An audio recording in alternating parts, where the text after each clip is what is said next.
Entonces sí, tu hijo debe ser capaz de dormir con ruido, pero solo bajo estas condiciones que les comento. Debe ser un ruido de relajante y debe ser un ruido estable, un ruido continuo. No debe ser un ruido que tenga altas y bajas, porque entonces entre esas altas y bajas lo despiertas. Entonces o sea, cada decisión que tú tomes sobre tu hijo, piensa que es a ti a quien lo vas a aplicar. Imagínate que tú pones este ruido y que tú vas a dormir con este ruido y entonces, por ejemplo, la máquina que yo tengo de sonido tiene diferentes sonidos, ¿no? Y entre esos son olas del mar. Entonces, ese ruido a mí no me gusta porque entonces se escuchan las olas a lo lejos, pero luego se escuchan olas como si se acercaran y se escucha el ruido mucho más fuerte y luego otra vez se baja y luego otra vez se sube. Entonces, para mí ese ruido no es relajante porque si estás dormido, creo que en algún punto de que tu sueño está ligero, porque nuestro sueño durante la noche no es profundo toda la noche, hay ciclos de sueño, que también este es un tema que debes aprender, este es un tema que debes leer. Todos tenemos ciclos de sueño y tu bebé también pasa por ciclos de sueño, es decir, durante la noche, durante el tiempo que está dormido, no, el sueño no es igual todo el tiempo. Hay momentos en los que nuestro sueño es profundo y hay momentos en los que nuestro sueño es ligero. Generalmente esto sucede entre cada 40 y 60 minutos. Entonces, por eso hay momentos durante la noche en los que no escuchamos esos ruidos externos que a veces nos dicen, ¿no escuchaste el ruido de anoche? Y tú dices, no. O dices, ah, sí, me despertó. Bueno, esto tiene que ver con en qué etapa de nuestro sueño estábamos en ese momento. Entonces, es muy importante que también leas acerca de los ciclos de sueño. Por ejemplo, yo sé que si yo duermo a mi hijo, y me salgo del cuarto inmediatamente, yo sé que él no se va a despertar. Y si algo se me olvidó del cuarto, algo se me olvidó hacer, algo se me olvidó agarrar, lo tengo que hacer, tengo que agarrar casi dentro de los 20 minutos que lleva él dormido, porque yo sé que después de ese tiempo a él se le aligera el sueño, entonces si yo entro al cuarto y ya cualquier ruidito, él lo va a despertar. Una de las maneras de atender el sueño de un recién nacido es hacer swaddle. El swaddle es cuando envuelves a tu hijo en una cobijita, en una sabanita, que hace que tu hijo que esté contenido y entonces eso le da mucho consuelo a él, le da mucha calma, mucha relajación al grado de que pueda conciliar el sueño hasta solo. Entonces, esto lo hacen en los hospitales. En el hospital que nazca tu hijo te lo pueden explicar, eso lo van a hacer ahí. Tu hijo siempre va a estar envuelto de esta manera en el hospital y por eso tu hijo siempre está bien tranquilito en el hospital. Y sí, el suaro es una maravilla porque lo que hace es esa envoltura, por así decirlo, simula la posición de ellos cuando estaban en el vientre. Y entonces la flexión, que es justamente como están en el vientre, que es que ellos estén literalmente con las piernas flexionadas, con los bracitos flexionados, la flexión les da a ellos calma, los relaja, les da consuelo. Entonces, por eso el swaddle funciona, pero no todas las personas lo aplican. Ahora, el swaddle es un tema importante en el que si decides hacerlo, debes documentarte, porque el swaddle no puede durar eternamente. El swaddle tiene su límite de tiempo y es que cuando tu hijo comienza a darse vuelta solo, que le llaman el rollover, entonces tú tienes que parar de hacer swaddle, porque si tu hijo, estando envuelto así mientras duerme, se da vuelta, puede obstruir su paso de aire y puede asfixiarse. Entonces, porque puede caer en una posición en la que no pueda él o ella controlar su cabecita y entonces puede suceder algo fatal. Si decides realizarlo, es importante que te documentes y que tengas muy claro cuándo debes dejar de usarlo. Y para dejar de usarlo puede llegar a ser todo un proceso.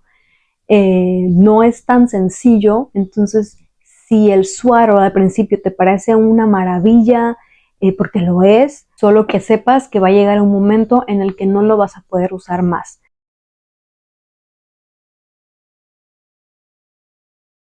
Ahora, yo jamás hice suaro con mi hijo, lo que yo hice fue colecho, es decir, mi hijo dormía con papá y mamá durante durante sus 2 primeros años de vida.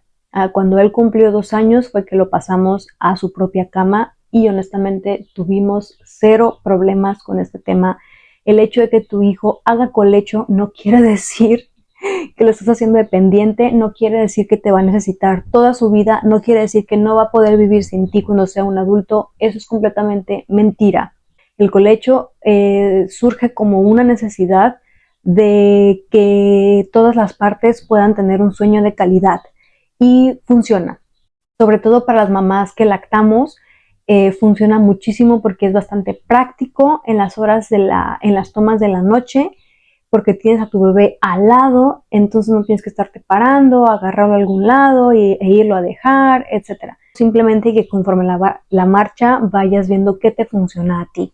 Y a los 2 años simplemente decidimos ya no hacerlo porque ya no teníamos sueño de calidad. Mi hijo se mueve muchísimo al dormir, muchísimo, muchísimo. Él puede tocar cada rincón de la cama durante toda la noche. Esto sucedía cuando hacíamos colecho también y llegó un punto en el que ya no era una opción para nosotros, ya no era descanso porque amanecía encima de nosotros o nos golpeaba mientras estaba dormido. Entonces dijimos ya no más colecho y la anticipación. La anticipación es la clave para muchísimas cosas, para muchísimos cambios en tu crianza.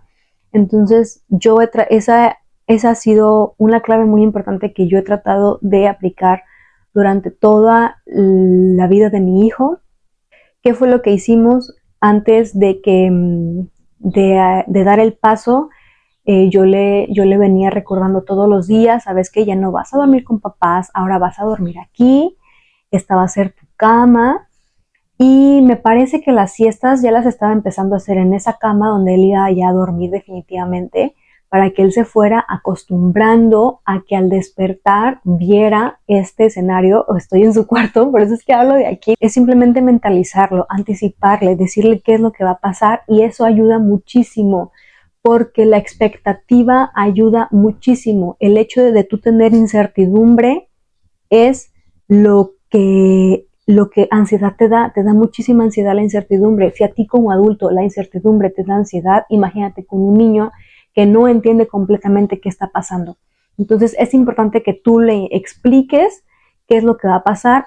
Él o ella va a ser capaz de entender. Por favor, no subestimes la capacidad de comprensión de tu hijo o de tu hija. Tienen una gran capacidad, muchísimo más de lo que tú te puedas imaginar. Entonces yo le expliqué, ya no vas a dormir con papá y mamá, vas a dormir en esta cama, aquí vas a dormir ya definitivamente, también durante las noches, no solo las siestas.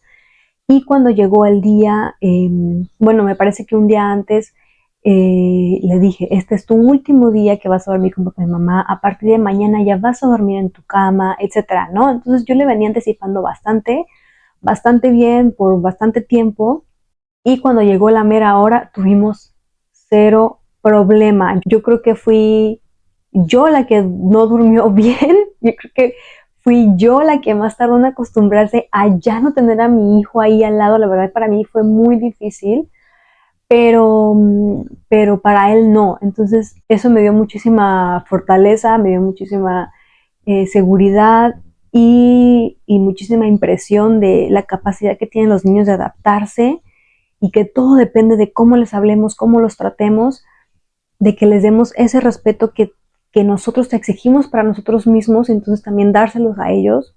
Jamás hasta el día de hoy ha pedido la cama de papás. Ahora, el colecho no es recomendable en Estados Unidos, los especialistas no te lo recomiendan aquí en Estados Unidos, pero en muchos países sí lo recomiendan y tiene muchísimos beneficios, pero también tiene sus riesgos. Entonces es importante que se documenten de ambas cosas. Cualquiera que sea tu decisión, cualquier cosa que tú apliques en el sueño de tu hijo, sea que uses colecho, que hagas suaro, etcétera, cualquier método, cualquier técnica, cualquier manera que tú veas que te funciona, es importante que tengas claro absolutamente todo esto que acabo de mencionar acerca de cuántas siestas debe hacer tu hijo, cuántas horas debe dormir en cada siesta, cuántas horas debe dormir durante la noche y por lo tanto cuántas horas debe dormir en total durante un día, es decir, en un periodo de 24 horas, cuántas horas debe dormir tu hijo. Tú lo vas a ir notando. Tu hijo cuando ya tiene sueño, los bebés dan señales cuando ya están cansados, cuando ya es hora de dormir. Entonces también tienes que documentarte acerca de estas señales. Generalmente empiezan a tallarse los ojitos, ya luego empiezan a bostezar y ya el llanto, como en todas las situaciones, es la expresión máxima del cansancio. Es importante que estés consciente de estas señales porque justamente estas señales, cuando tu hijo las empiece a dar, va a coincidir con la hora a la que ya le toca su siesta o a la que ya le toca dormir por la noche. Entonces, tú tienes que saber que si se despierta a las 7 de la mañana y dependiendo de la edad dependiendo de la edad de tu hijo o de tu hija, deben pasar cierta cantidad de horas para que pueda tener su primera siesta. Después de que haga su primera siesta, entonces deben pasar cierta cantidad de horas para que haga su segunda siesta. Después de su segunda siesta deben pasar cierta cantidad de horas para que haga su tercera siesta, etcétera. Entonces, de todo esto debes informarte. Por eso es tan importante que estés pendiente de este tema. Solamente, yo sé que es muchísimo trabajo mental, porque yo sé que hay muchísimas más cosas en las que tenemos que pensar como mamás, tenemos muchísimos más pendientes en nuestras cabezas y yo sé que este tema del sueño es uno más y dices, pero es que, ay, ahora tengo que estar, cada que se despierta tengo que ver el reloj y qué tal que se me olvide y qué tal que no sea la hora que se despertó, etcétera. Pero también para ti va a ser un trabajo y también para ti va a ser un hábito, se va a crear un hábito también en tu vida el regular el sueño de él, de ella, y después se va a hacer normal, después se te va a hacer completamente natural. Mi hijo se despierta y lo primero que hago yo es ver el reloj. Entonces, yo ya sé a qué hora se despertó. Otro gran beneficio de regular el sueño de tu hijo o tu hija es que si algo sucede, si por alguna razón tu hijo está irritable, está llorando, por lo menos tú sabes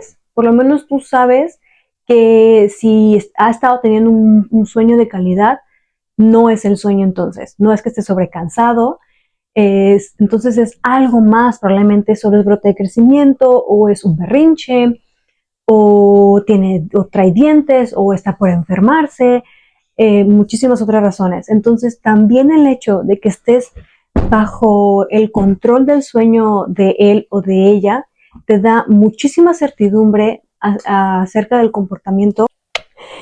Entonces, si está el sueño de tu hijo bajo tu control, vas a poder entender mucho mejor muchas cosas acerca de su comportamiento, vas a tener expectativas también para ti y eso te va a dar muchísima tranquilidad, muchísima calma, muchísima paz mental.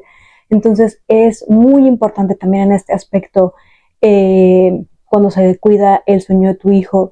A veces puede sonar bastante exagerado y de verdad no saben la cantidad de veces que me han criticado por esta razón, pero justamente se empiezan a ver esos resultados y se empieza a ver que cuando a mi hijo se le pasa la hora de la siesta por cualquier razón, estamos fuera de casa, por ejemplo, entonces su comportamiento cambia, empieza a notarse irritable, cualquier cosa le molesta, empieza a llorar, está bostezando, se talla los ojos, entonces es completamente notorio, se nota fácilmente, rápidamente que de plano necesita su sueño, de plano necesita dormir.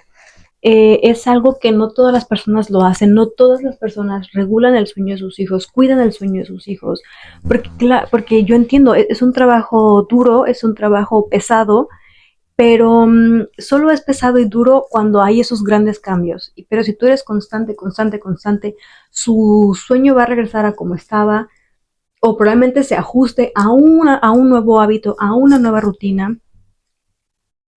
pero vas a también poder disfrutar tú de esos momentos de descanso. Hasta que yo empecé a regular el sueño de mi hijo, es que yo empecé a descansar. Y no hablo de dormir toda la noche, sino que yo empecé a tener esos tiempecitos, esos momentos de relajación, de yo descansar, de poder hacer lo que yo quisiera, de sentarme en el sillón si yo quería y ver mi serie favorita o de ver una película o de tener ese momento para mí. Entonces, y eso era algo que yo no lograba cuando no regulaba el sueño de mi hijo. ¿Por qué? Porque él estaba desregulado. Él no tenía un horario para dormir, él se dormía a la hora que pudiera, que quisiera, y así no es. Entonces también el hecho de regular su sueño, de controlarlo, de cuidarlo, le estás dando un mensaje de responsabilidad, de que así debe ser, y en realidad así es la vida. Y cuando tu hijo empieza a ir a la escuela, ¿qué va a pasar? De repente va a tener ese cambio tan repentino de, oye, pero es que hace unas semanas yo no tenía este sistema en mi vida y como de repente ya me tengo que despertar a la misma hora todos los días y temprano, si es que yo estaba acostumbrado a levantarme tarde. Entonces, son muchísimos aspectos, muchísimos beneficios que da el cuidar el sueño a tu hijo o a tu hija. Da un mensaje de responsabilidad, crea buenos hábitos, está descansado. Cualquier duda que tengas, déjame en los comentarios. Cualquier experiencia que quisieras compartir, déjame en los comentarios también. Y comparte este video a quien crees que le pueda servir muchísimo, a esa mamá que está por tener a su bebé o a esa mamá que tiene su recién nacido. Muchísimas gracias por ver hasta aquí. Yo soy Andrea y los veo en el próximo video.